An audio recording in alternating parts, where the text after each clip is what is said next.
السلام عليكم ورحمة الله وبركاته. معاكم مطبخ زمان. ازيكم حبايبي، عاملين ايه؟ النهارده هعمل لكم اكلة سمك حلو قوي. لسه الحاج جايب لنا السمك اهو. هحطه دلوقتي، هنضف السمك وهرجع لكم تاني بعد ما انضفه واتبله وهسيبه واقول لكم هعمل ايه يا حبايبي. ادي السمك اهو زي الفل. ماشي. نضفت السمك زي ما انتم شايفين اهو وملحته كويس حبايبي، وخرجت البتنجان وملحته وعامله بتنجانيه مشويه. وهعمل دلوقتي الرز. عبال ما الرز يتعمل بتنجان هعمل كذا حاجه مع بعض وكله هيطلع مع بعض ان شاء الله. هعمل الرز وهقلي السمك واقلي البتنجان واعمل طبق السلطه حبايبي. دلوقتي بعمل الرز، اعمل كوبايتين رز كده على قد انا والحاج. ماشي حبايبي، هرجع لكم تاني ان شاء الله وانضف البتنجانيه واعمل سلطه بابا غنوج واعمل سلطه خضراء. ويا ريت تتفضلوا معايا يا حبايبي. الرز بتتحمر اهو وانا في العين التانيه بعمل البتنجان، بقلي طبق بتنجان بقى بالخل والثوم، حاجه جنب السمك كده، حاجه فخمه، حاجه من الاخر، اكله جميله اسكندرانيه. ماشي يا حبايبي، بس البصله تتحمر شويه عشان انا بحب بصله الرز غامقه. تتحمر وهسقط الميه. والعين التانيه دي بعمل ايه؟ البتنجان يا حبايبي. البصله زي ما انتم شايفين احمرت اهو. هدلق، انا عامله كوبايتين رز، يبقى احط كوبايتين ميه، اسيبها تغلي شويه، وحطيت حته تومه طبعا، وغسله الرز وملحته ثواني كده، وهسقط الرز حبايبي. دلوقتي هبدا اطلع البتنجان زي ما انتم شايفين، البتنجان فتحه وجميله اهو. اكمل البتنجان واكمل الرز وارجع لكم تاني حبايب قلبي. انا سقطت الرز اهو زي ما انتم شايفين. هسيب بقى الرز يتشرب على نار هاديه عبال ما اكمل بقيه الحاجه. دلوقتي هروح اكمل البتنجان وهنضف البتنجانيه المشويه واسيب الرز يتشرب حبايبي. هحط لها توابلها. دلوقتي بقشرها. قشرت، عملت اول حاجه البتنجان سبته يتقشر يتنضف عشان ايه؟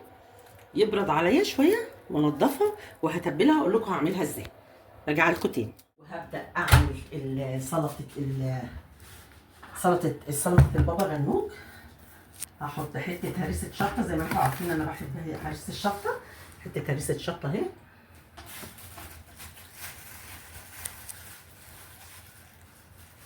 وحته توم حبايبي، ونقطه خل وملح وكمون، ده لزوم البتاع. وايه تاني؟ والطحينه اللي احنا عاملينها قبل كده مع بعضينا. الطحينه اهي حبايبي، بس حاولي ما تحطيش معلقه الطحينه في قلب ماشي.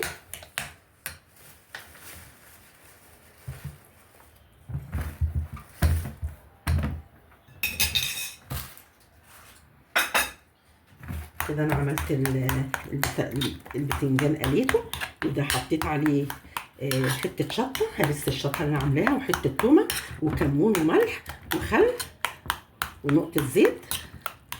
اتفضلوا بصوا بقى ابيض وجميل ازاي. ده كده بتنجان ايه؟ البابا غنوج يا حبايبي. ماشي، يبقى انا عملت معاكم البتنجان البابا غنوج، وعملت معاكم البتنجان المقلي والرز على النار.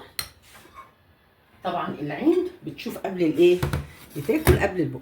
ننزل، متحطيش الطبق اللي انتي عامله فيه. ماشي كده. ماشي حبايبي، كده ايه؟ كده خلصنا البتنجان البابا غنوج. هنعمل سلطه خضراء وارجع لكم تاني.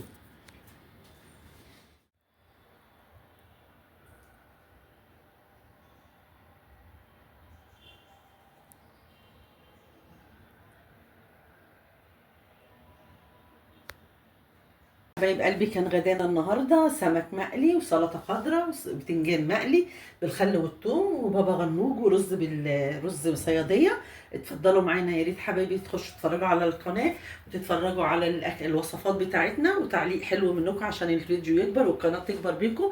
وما تنسونيش حبايبي بكومنت حلو منكم، واللي ما اشتركش في القناه يطلع بسرعه يشترك في القناه عشان يوصل له كل جديد احنا بننزلوه. والسلام عليكم ورحمه الله وبركاته.